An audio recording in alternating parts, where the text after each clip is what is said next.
More great horned owls were admitted to our clinic than any other bird of prey in the last 5 years. Not only that, but these owls were admitted mostly due to human-caused reasons. From head trauma to broken wings, recovery for owls can be complex and slow-going, but worth it to see these amazing nocturnal hunters return to the wild.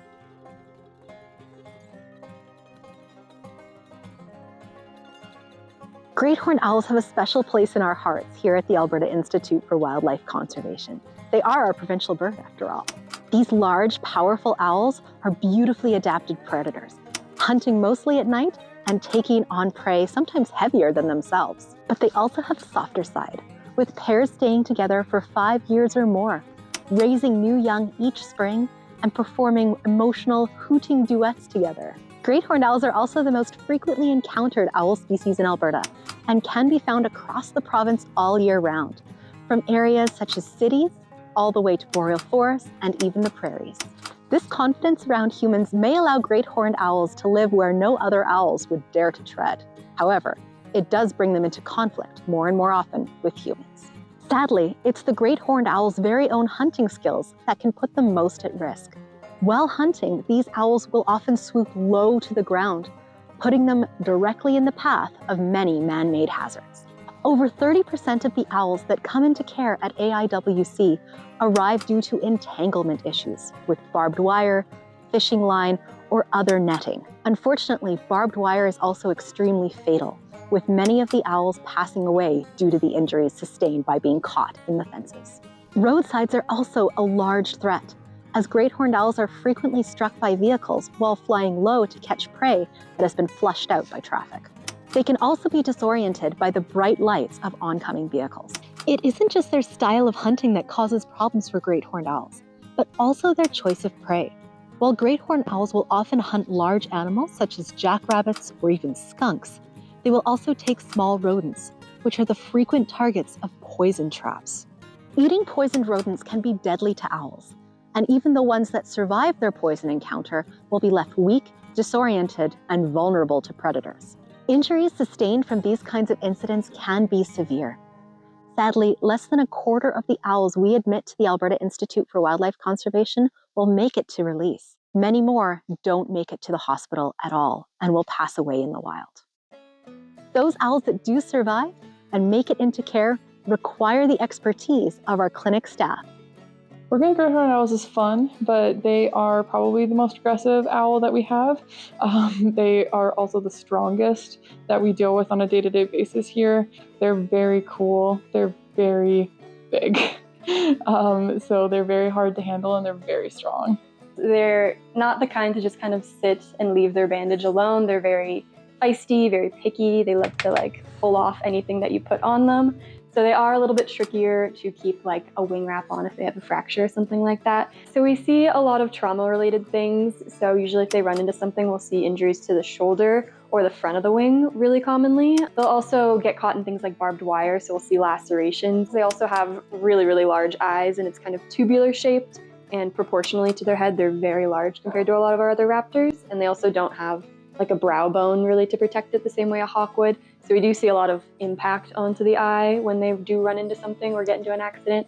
And then we also see extreme things like an actual ruptured globe if they got punctured by something in the eye. Typically, any injured owls, we bring them inside first. While they're on any medications, we have them in a smaller cage rest size enclosure so that they're much easier to grab and much easier to handle, medicate, do all those things. Once they're done their medications, if they still require some cage rest, we will then open up them to a larger indoor cage, and we can even put them in a larger indoor flight pen. And then once they are medically cleared, for the most part, we will then put them in a small outdoor enclosure that just limits their flight ability, but lets them stretch a bit, move around a little bit. And then once they've had a little bit of time in there, then we put them into one of our larger flight pens. So one of the procedures we'll do sometimes if there's major eye trauma, like a ruptured lens or something that's going to lead to long-term inflammation and pain in that eye, is we'll actually go in and do a surgery called evisceration, where you take out the contents of the globe essentially, leave the bones within the eye that owls have, and we leave kind of